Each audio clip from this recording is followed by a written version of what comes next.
beaucoup d'enfants ont changé de club parce que nous, nos conditions, les heures d'entraînement, le nombre d'heures d'entraînement, la piscine n'est pas profonde, n'est pas large. Tu sais, comme c'est pas... Il y a beaucoup d'enfants qui ont changé de club. Quand c'est pour des règles, puis c'est correct. Mais quand je me faisais dire, ils iront nulle part parce que toi, tu ne pousses pas. Eux autres, à tel club, ils vont être poussés. Puis quand je demandais, c'est quoi pousser? C'est quoi pousser un enfant? Est-ce que c'est parce que j'ai une voix douce que je les pousse pas?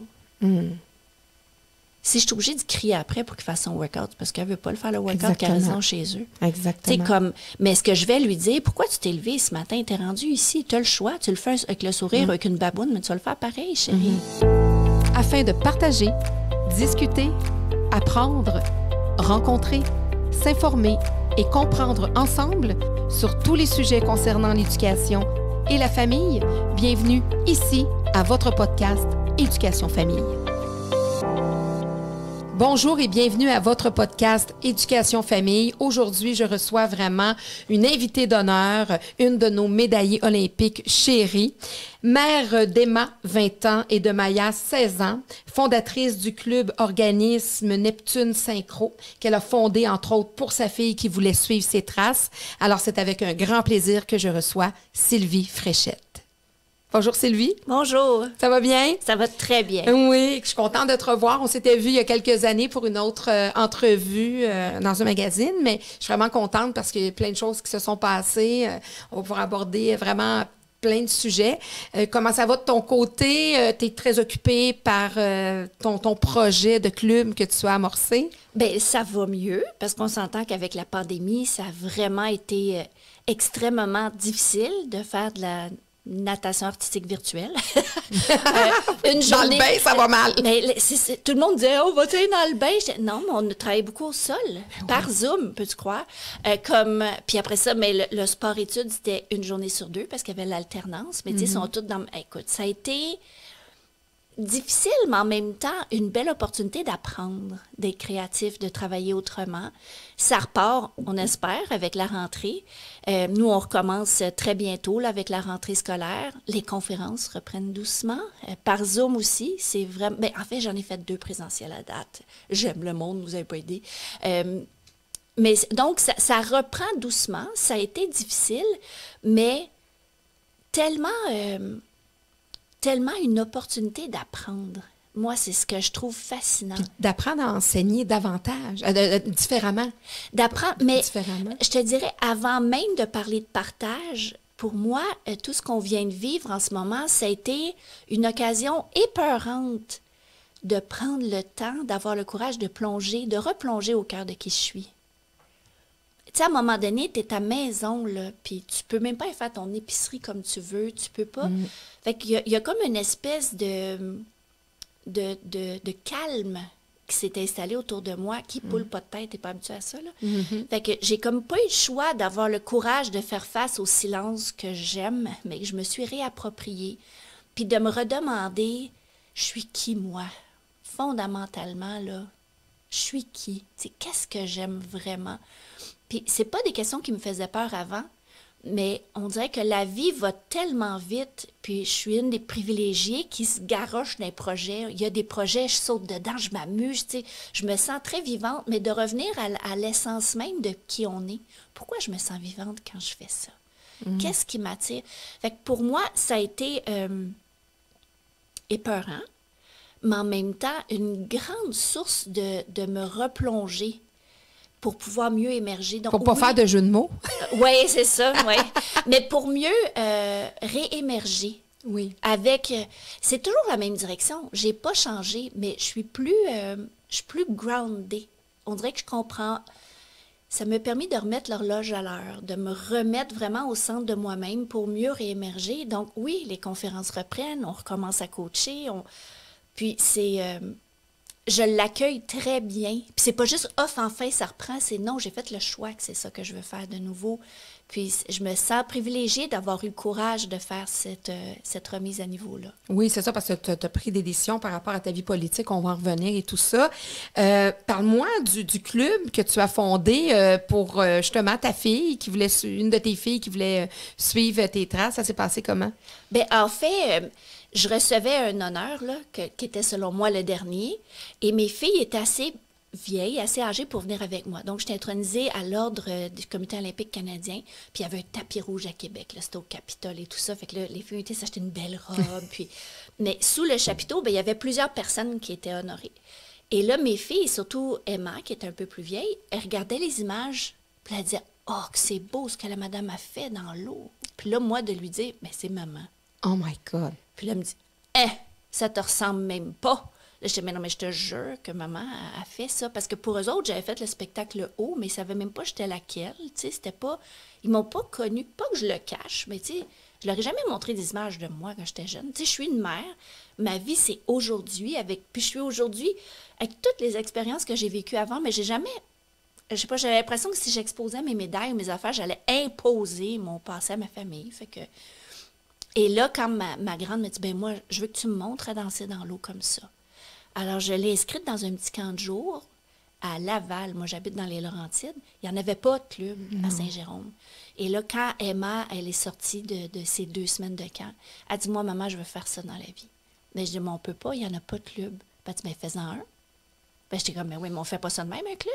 Ben, elle dit, pense à toutes les petites Emma qui veulent danser dans l'eau comme moi. Alors, l'été d'après, j'ai parti un petit camp de jour. Et on a eu 160 quelques inscriptions. Puis là, à la fin, les parents me disaient, mais c'est ben trop le fun, ma fille aime ça, on peut pas arrêter. Fait qu'imagine, sur un coup de tête comme ça, sans savoir, sincèrement, je savais pas dans quoi je m'embarquais. No SBL, c'est quelque chose. J'ai fondé le club Neptune Synchro. Et ça fait maintenant, je pense qu'on fait notre 11e année. On est au niveau national, on a placé des athlètes sur les équipes nationales, sur les équipes Québec. Fait que c'est jamais j'aurais pensé, que ça demande du travail de même, sincèrement, mais que de voir autant d'enfants défiler sur nos bords de piscine avec autant de sourires, autant d'étincelles dans les yeux, autant de... Puis tu vois, cette année, là, l'entraîneur qui va prendre en charge le sport-études, c'est une poupoune qui était là la première année, qui maintenant est rendue, elle a fait son niveau 3 d'entraîneur, puis elle prend en charge tout le sport-études. Elle m'a dit, Sylvie, je me sens prête. Puis elle dit, moi, je le sais comment tu coaches, puis je le sais comment tu es. Puis moi, je veux le poursuivre. Fait je me dis, oh my God, c'est une belle boucle, c'est une belle direction que le club est en train de prendre.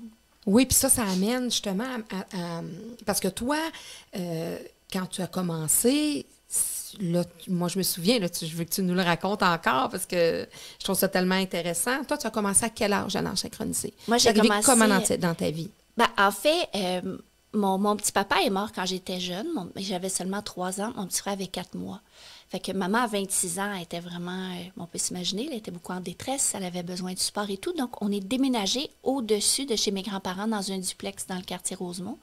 Et mes grands-parents avaient un chalet sur le bord d'un lac à Notre-Dame-de-la-Merci. Et maman, moi, j'étais en admiration avec mon grand-père, puis j'ai toujours aimé beaucoup aller au chalet, aller jouer avec les grenouilles, Fait que maman, elle me chipait au chalet beaucoup.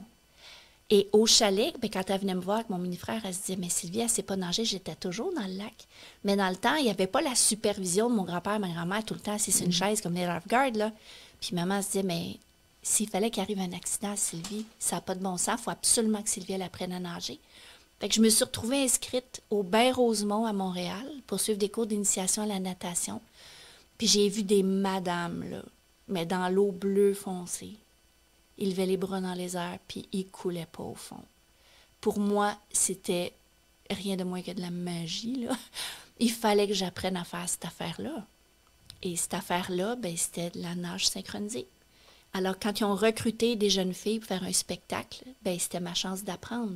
Fait que c'est rien de plus compliqué que ça. C'est de la curiosité, tout simplement, qui m'a amenée à faire un premier spectacle, à rencontrer l'entraîneur qui est devenu l'entraîneur de toute ma carrière, ma deuxième mère, Julie Sauvé, qui m'a amenée du Bain-Rosemont jusqu'aux Jeux olympiques à 2 reprises.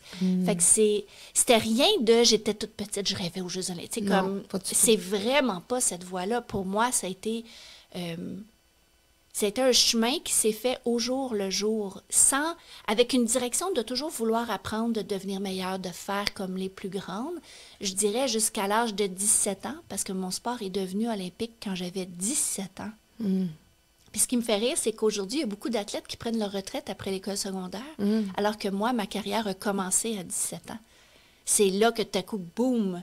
Les choses changent. Wow, je pourrais aller aux Jeux olympiques. Fait que c'est sûr que toute l'approche a changé. La motivation ne part pas de la même place dans Non. le ventre. Tu sais, c'est tellement différent. Tu fais encore plus des parents, on va en reparler Oui. des fois, la motivation. Mais donc, c'est ça. Puis là, arrive le fait que tu excelles là-dedans. On remarque que tu aimais ça, mais que là, tu deviens bonne et que, bon, tu excelles là-dedans.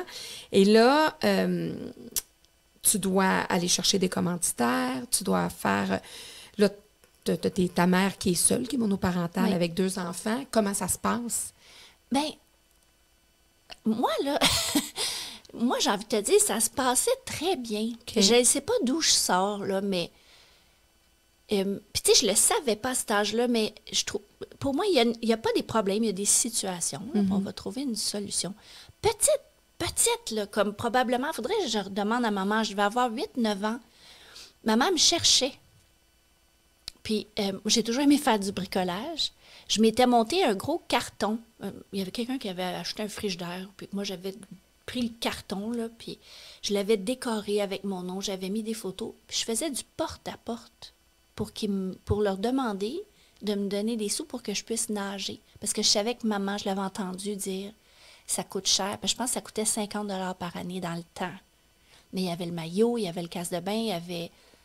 Alors moi, ben j'ai entendu ça. Fait que j'ai décidé que j'allais trouver l'argent. Fait que je faisais du porte-à-porte. Maman disait, c'est dangereux. Fait qu'elle me suivait avec mon mini-frère. Puis je cognais à toutes les portes. Voulez-vous m'encourager? Moi, je veux nager. Puis j'ai été dans les... Ça s'appelait chez Plamondon, au coin de chez nous, le dépanneur. Il y avait le cordonnier. Il y avait où ils vendaient les tissus. Fait que j'allais au coin bleu sur Bourbonnais. Tu sais, c'était vraiment autour de chez nous. Puis j'avais des 1 $ de papier, j'avais des 25 sous, puis je ramassais l'argent comme ça. Ça a été tes premiers fans, tes premiers supporters. Oui, mais il n'y a là. personne qui a dit Ouais. « fais ça ». Moi, j'ai entendu maman le dire, puis j'ai voulu l'aider. Fait que je ne sais pas d'où ça part, tout ça, là, mais... Donc, oui, chercher les commanditaires, ben je montais des dossiers, puis j'allais voir... Mais il y avait les conseillers, il y avait des organismes aussi dans ce temps-là qui existaient. Fait que c'était mes premiers commanditaires. Puis j'ai monté à chaque année, puis je retournais les voir parce que là, il allait avoir une compétition à Moscou. Hey, Moscou, le billet d'avion. Fait que tu sais, c'est comme ça que j'ai financé naïvement ma carrière. Parce que Mais avec je le sais désir pas de trop. vraiment vouloir faire ça, que ça t'habitait beaucoup, puis que c'était un objectif à atteindre. Oui, puis il n'y en avait pas de problème. On allait trouver une façon de le faire. Je ne savais pas comment, mais on allait le trouver. Tu as trouvé des moyens. Oui. Tu as trouvé des moyens. Y a-tu eu des moments plus difficiles dans ta carrière d'athlète? Oui. C'est drôle parce que aujourd'hui, quand je regarde en arrière, on dirait que c'est aujourd'hui que je me rends compte à quel point j'ai eu des périodes de souffrance. Mais que c'est comme si je les anesthésiais, c'est comme si j'étais engourdie à ça au nom de ma passion. Mais en même temps, je réalise que c'est toute ma carrière qui fait que je suis la femme que je suis aujourd'hui à 54 ans. Puis, si c'est à refaire, je referais la même affaire. Ah oui, avec les mêmes souffrances. Mais ça fait partie de mon bagage. Puis, c'est la première fois de ma vie, sincèrement, là, que je suis capable de dire avec des mots, mais que je le sens aussi fort à l'intérieur de moi, que je suis bien là où je suis aujourd'hui. Avec le parcours que tu as eu. Oui, puis avec la femme que je suis. Est-ce que c'est parfait? Tellement pas. Est-ce qu'il y a des choses que je voudrais améliorer? Bien, je ne suis pas morte, il me reste du temps. Mais oui, On ne devient pas la personne qu'on est sans claque sa gueule. Ben non. Sans haut, sans bas. Puis c'est pas quand on est sur le party qu'on apprend. C'est souvent quand on est face à un mur de briques. C'est quand on a un refus. C'est quand on n'a pas tout à fait l'objectif qu'on s'attendait. C'est quand on perd des amis. C'est quand on est déçu, quand on est surpris, c'est comment on réagit à ça. C'est là que l'art de la vie se trouve. Ça veut pas dire que j'en veux d'autres. Non, c'est ça. Et tout. C'est pour pas n'attirer d'autres. Mais en même temps, ben tu sais quoi? Il fallait que je passe par là. Mais je l'ai toujours dit que j'ai la tête dure. J'ai la tête dure en temps parce que j'en ai eu. Ça m'a repris tout ça pour être la femme que je suis aujourd'hui. Puis, ben je suis prête pour le reste de ma vie aussi parce que j'ai envie d'apprendre. J'ai soif d'apprendre. La petite Sylvie de 5 ans à l'intérieur de moi, là, est toujours là. Puis, je veux qu'elle m'accompagne avec sa curiosité, sa naïveté, sa soif de vivre. Je veux la garder, pas à mes côtés, mais à l'intérieur de moi pour le reste de ma vie. Parce qu'il y a du beau partout. Pour moi, il y a du beau partout. Il y a du beau dans tout le monde. Il y en a qui est plus dur à trouver.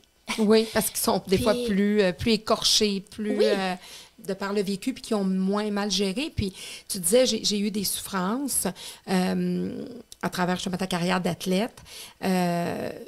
Mais est-ce que selon toi, justement, le fait d'avoir une force de caractère, quand on a une force de caractère, on est plus capable de gérer ces souffrances-là. Comme tu disais, je les ai un peu euthanasiées, même presque, des anesthésiées, mais quasiment euthanasiées pendant un certain temps. Il y en a d'autres pour qui ça les détruit complètement. Toi ça t'a construite, mais il y en a que ça détruit. Mais tu sais, on dit de moi que j'ai une force de caractère, puis ça je l'entends, puis je comprends cette perception-là. Mais en même temps, je suis tellement fragile. C'est ce qui est vraiment... Il y a un de mes amis qui m'a déjà dit, « Tu es aussi fragile qu'un papillon dans un gant d'acier. » C'est comme si je projette que je suis indestructible, mais dans le fond, je suis quelqu'un qui est très sensible, très émotive, très fragile, qui est... Fait que je ne sais pas... Force de caractère, oui, mais pour moi, ce mot-là ne fit pas avec moi. Il faudrait que j'ai encore de l'apprentissage à faire sur le mot force de caractère et pas le mot qui me convient. Qu'est-ce qui fait qu'un athlète qui va vivre des souffrances ou on parle de souffrance, on parle entre autres possiblement de quand on a par contre, comment je pourrais dire, on est athlète, c'est toujours dans la performance, il n'y a pas de place à la non-performance. Cette souffrance-là vient beaucoup de là, j'imagine, quand tu parles de souffrance. Mais pour moi, en fait, tout ce qui a rapport à la performance, ce que moi je peux faire, ça n'a pas été... ça a été souffrant parce que c'était difficile, mais la souffrance ne vient pas de là. Pour moi, la souffrance vient plutôt sur la perception, sur mon corps, sur ma grandeur, sur la beauté, sur ce que je devrais être, ce que je devrais avoir l'air. Je suis née grande. Tu sais, comme... moi, j'ai toujours dit, je suis née à 6 pieds 100 livres. Là. Je me souviens pas, puis je portais des 8,5. Tu sais, comme... Je me souviens au primaire, on allait faire du ski de fond, puis les autres portaient du 12, puis du 1, puis du 2, puis moi, je portais des 5. Tu sais, comme... Puis je me faisais dire, c'est non, mais bon, une belle grande fille. Puis là, je me disais dans de moi, hey... try me, tu sais, essaye d'être moi juste pour une journée. Ouais. Fait que... Tu te sentais différente? Ben pas je me sentais, j'étais différente, puis on me le pointait du doigt à longueur de journée, dans tout ce que je faisais, dans tout ce que je portais, dans comment... Puis ça s'est traduit aussi dans le sport, où on est supposé être toutes pareilles. Fait que moi, il fallait que je sois dans l'eau. Une fois que j'étais dans l'eau, oui, mon bras est un peu plus long que les autres, mon pied est un peu plus long que les autres, mais ça paraît moins dans l'eau que quand tu es au sol, puis tu as plus qu'une tête de plus grand que tout le monde. Fait que c'est, moi, la souffrance, malgré la difficulté physique de s'entraîner 40-50 heures par semaine, les blessures et tout ça, c'est une souffrance que tous les athlètes doivent passer à travers. Mais la souffrance qui m'a blessée vient beaucoup plus de la perception l'acceptation de vivre De ton dans ce corps. Puis t'es toute jeune, corps-là. t'as quel âge à ce moment-là? Là? T'es dans ton adolescence? J'avais Ah non, 7 ans. À OK. 7 ans, il fallait Ouais. que j'apporte mon baptistère dans les compétitions parce que les parents dans les estrades disaient que je trichais pour gagner. Maman mettait mon baptistère dans mon sac, puis elle disait, je le mets ici, là, va le porter à la madame de la compétition. Puis quand j'allais lui porter, elle me disait, ben non, on ne demande pas les baptistères. Puis je disais, ma mère veut que je vous le donne. Puis à la fin de la compétition, elle me disait, je comprends maintenant, puis elle me le redonnait. Fait que Parce comme- qu'il y avait des parents dans les estrades qui... qui disait, pas vrai qu'elle a juste 7 ans, on dirait qu'elle en a 12. Ben oui, mais qu'est-ce que tu veux? J'ai grandi vite, toi. Tu sais, fait que c'est... Puis c'est un fardeau que j'ai traîné toute ma vie, puis très sincèrement que je traîne encore, Oui. d'habiter ce corps-là. Parce qu'à tous les jours, je vais rencontrer du monde, là, puis ils sont gentils, là, je veux pas... T'es donc bien grande! Je me fais dire ça à tous les jours encore. Puis il y en a des moins délicats qui vont dire, mon Dieu, que t'as vieilli, t'as l'air de ça. Tu sais, c'est comme, ben ouais, j'ai l'air de ça. La tu sais. délicatesse, mon mais, Dieu mais Seigneur. c'est pas, je Je me peux pas dis, croire. ces gens-là veulent juste, c'est juste qu'ils sont surpris de me voir. Tu sais, comme j'essaye de traduire. Toi, t'as pas le droit de vieillir, là. La belle Sylvie, là, dans le centre, est toujours belle. Mais tu sais, notre athlète olympique, c'est ce que je disais, là, une de nos médaillées olympiques chéries, notre icône, bon, là, c'est comme, t'as pas le droit de vieillir. Puis tu sais, je suis plus en forme comme avant. Mais c'est J'ai normal. pas resté... Mais tu sais, on en a qui ont réussi à rester en forme. Tu sais, je pense à José Lavigueur. Tu sais, Nathalie Oui. Lambert, elle donne encore. Tu sais, Oui. ils ont encore les beaux muscles, la belle... Mais c'est quoi? Moi, je suis en santé. Oui. Puis il me semble que ça devrait être assez. Ben oui, oui, puis tu as le droit de changer, C'est- tu as le droit d'évoluer, puis de vouloir te diriger vers autre chose que toujours être dans la performance physique, comme tu dis, être en santé, c'est ça qui est important, pas obligé d'avoir encore des muscles, puis tout ça. Mais, tu sais, moi, ce que je trouve dommage, c'est que là, c'est des impairs dans la société qui fait en sorte que ça t'accompagnait quand tu étais jeune, etc., mais à 54 ans, encore, il y a des réflexions qui te font, pas ne pas aimer ton corps, mais qui te font faire vivre une relation d'un peu, pas amoureuse avec ton corps, mais tu sais, ça t'arrive à tous les jours, là. Mais est-ce que tu connais quelqu'un qui est vraiment bien avec son corps? Ben, écoute, de ma perception, oui, j'en connais. Est-ce que intrinsèquement, vraiment, c'est ce qu'elles veulent percevoir ou ils veulent percevoir, faire percevoir? Est-ce que vraiment à l'intérieur, j'en doute, possiblement. Parce que c'est fou. Mais c'est Moi, sûr qu'une bonne majorité, non. J'accompagne des ados, là. Ben oui. C'est l'enfer. Puis écoute, ils sont en maillot de bain à longueur de journée.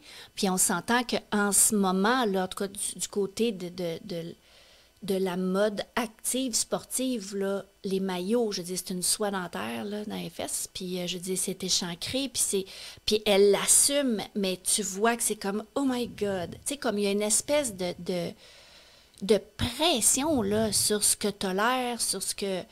Qui est pire que dans mon temps. C'est exactement la question que j'allais te poser. Les jeunes filles, entre elles, j'ai l'impression, corrige-moi, tu vas avoir la réponse, que ça doit être pire présentement avec tout ce qu'ils vivent dans les réseaux sociaux Oui. et tout ça, du regard de l'autre, puis que dans ton temps. Est-ce que vous vous regardiez tant? Est-ce que vous compariez tant? Oui, il y avait la grandeur, ça, Oui, mais... on se regardait puis on se comparait, mais Oui. ça restait à l'intérieur des vestiaires. OK. Tu sais, Ouais. j'allais pas... Même si j'avais une photo, là, je n'étais pas obligée de la montrer. Non. Je vais jeter la diapositive, tu Oui, comprends? oui. Le négatif. Je pouvais m'en débarrasser. Mais aujourd'hui, tout ce qu'on met sur les médias sociaux, mais en même temps, pour moi, il y a le bon du mauvais. Oui, Tu sais, ben comme, oui. ça peut, à force de mettre des photos, tu te dis, il me semble que celle-là est moins pire, puis tu te fais dire, wow, t'es belle. Mais je le vois aussi, ça. Wow, qu'ils prennent l'assurance parce qu'ils ont des bons commentaires. Ben Puis oui. si on va sur Instagram, maintenant, dans les stories, hein, ils mettent les photos des autres, nouvelles, tata. Fait qu'il y a aussi le support de dire, elle, on va l'aider. Tu sais, Oui. Puis ils choisissent qui elles vont aider.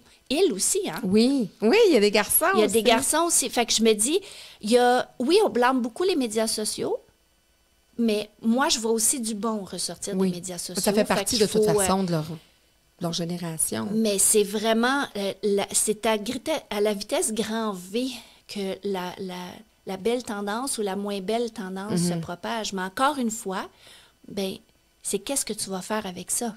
comment tu vas réagir face à ça. Pour moi, l'art de la vie, elle est là. Quel outil tu vas aller chercher? Vers qui tu vas te retourner? Vas-tu en parler? À qui? Comment tu vas apprendre quoi de toi, de la vie? Ma plus jeune, cet été, elle a dit, je veux le summer of my life. Là. C'est comme la dernière, elle voulait pas, elle a travaillé toute l'année. Puis là, cet été, elle dit, maman, moi, je veux vivre mon été. Parce qu'elle dit, après ça, je m'en vais au cégep, il va falloir que je travaille et tout. Mais elle a vécu une déception. Elle a vraiment vécu un coup dur au niveau de sa gang. Puis je le savais que c'était difficile. Mais en même temps, c'était comme, laisse-moi. Tu sais, je sentais qu'elle ne voulait pas que je sois là, mais elle savait que j'étais là. Puis on a eu une discussion, là, sur l'amitié. Puis c'est là que je me suis rendu compte, à 16 ans, c'est pas parce qu'elle a juste 16 ans qu'elle ne peut pas m'en montrer sur l'amitié. Elle a trouvé ça dur, elle a pleuré beaucoup, elle s'est remise en question. Mais quand on s'est mis à jaser sur l'amitié, là, je suis comme, wow. Qu'est-ce que tu as appris, ta fille, sur l'amitié? Ben, elle m'a dit, maman, c'est quoi l'amitié? C'est-tu la grosseur de la gang?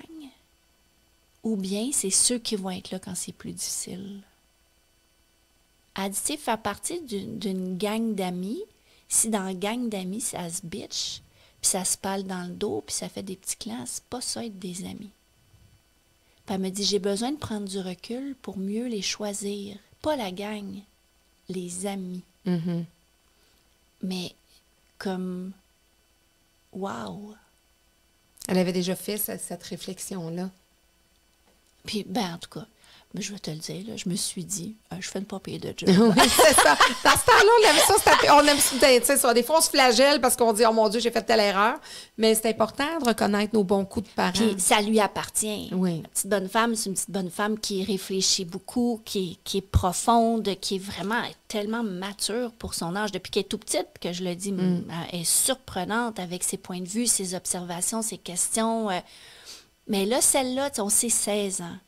Quel âge, hein? C'est comme, aïe, aïe, aïe, c'est pas... Moi, je retournerais pas... Oui, je retournerais à l'adolescence, là, mais je suis contente de l'avoir passé, pas plus poquée que ça. Non, parce que puis c'est pas, tu sais, c'est autre temps, autre mœurs, comme on dit, mais nous, on l'a pas eu facile à certains égards, eux l'ont pas facile à d'autres égards.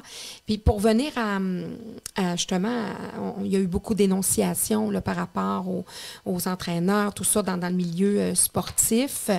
Ton regard là-dessus, je sais que tu en as parlé quand même assez abondamment, mais j'aimerais que tu nous livres, toi, ton regard, parce que moi, j'ai une question assez touchée par rapport à ça, si je peux dire ça comme ça. Bien, en fait, ça fait, j'allais dire des années, c'est pas vrai. Ça fait quelques années qu'il y a des athlètes dans différents sports qui ont le courage de dénoncer.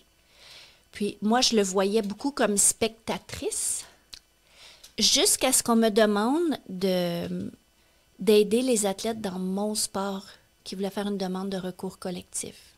OK. Puis là, je me disais, ben, ces athlètes ont le courage de le faire dans mon sport.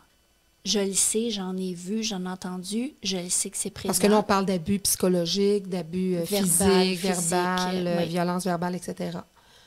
Je me disais, ben, pour leur permettre d'aller au bout de cette démarche-là, ben, je suis probablement la meilleure personne pour le faire. Alors, j'ai accepté, en toute conscience, mais en même temps tellement naïvement. Et c'est, la conférence de presse était le mardi. Le dimanche, on me fait parvenir le dossier avec les témoignages des athlètes. Et quand j'ai lu le témoignage des athlètes, j'ai cassé. Et je me suis mis à pleurer, là, mais pleurer, là, comme je me souviens pas parce avoir là-dedans, il y a des gens que tu pleuré. connais, là, pas que tu revis nécessairement des choses, mais tu sais que ça se peut. Mais au contraire, quand j'ai cassé, je me suis mis à répéter, mais c'est mon histoire que je lis. Fait que c'est ce dimanche-là que j'ai réalisé que j'ai été une victime. Et que c'est la même histoire qui se répète. Et une de ces personnes-là me le fait à moi et le fait encore.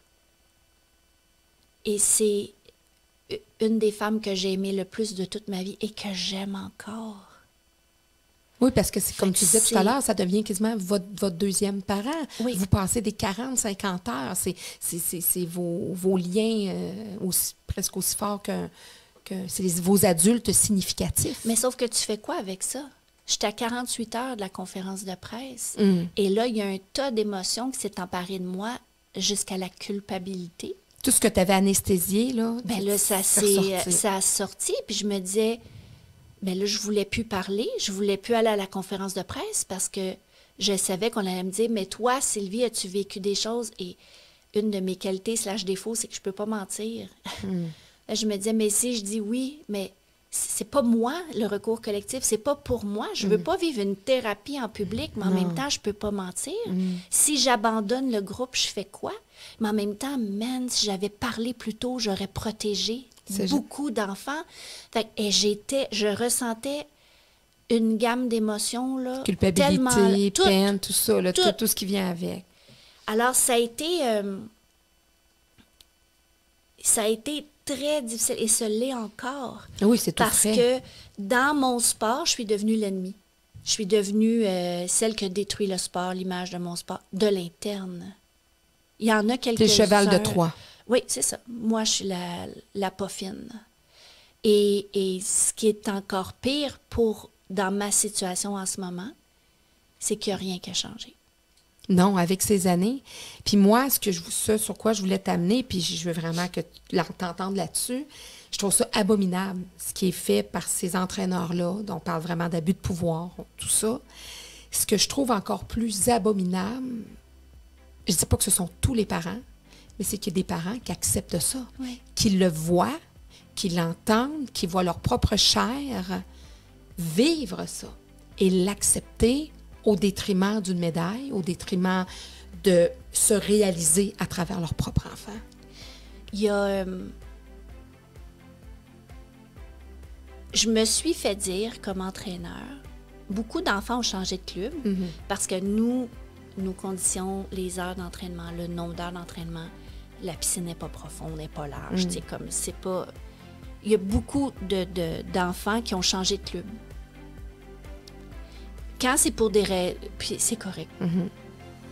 Mais quand je me faisais dire, ils iront nulle part parce que toi, tu les pousses pas. Eux autres, à tel club, ils vont être poussés. Puis quand je demandais, c'est quoi pousser?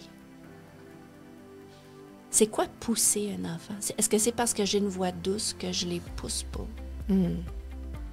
Si je suis obligée de crier après pour qu'il fasse son workout, parce qu'elle veut pas le faire le workout qu'elle reste chez eux. Exactement. Mais est-ce que je vais lui dire, pourquoi tu t'es levé ce matin? T'es rendu ici, tu as le choix, tu le fais avec le sourire, avec une baboune, mais tu vas le faire pareil, chérie. Tu sais, comme... Puis des fois, là, justement, ils arrivent puis ils veulent pas nager, mais c'est parce qu'ils traînent des choses à la maison. Fait que si je prends le temps de parler de ce qui s'est passé à l'école ou à la maison, je les pousse pas. Je les accompagne. Ben oui. Pour moi... il y a un travail fondamental qui doit être fait, en fait, qui devrait être fait avec tous les entraîneurs, surtout les jeunes ados qui coachent dans tous nos sports. Puis ça serait une seule et unique question. Pourquoi tu coaches? Alors, nous avons tellement de plaisir. Nous continuons à parler avec Sylvie Fréchette et nous aborderons, entre autres, la santé mentale et bien sûr, la politique.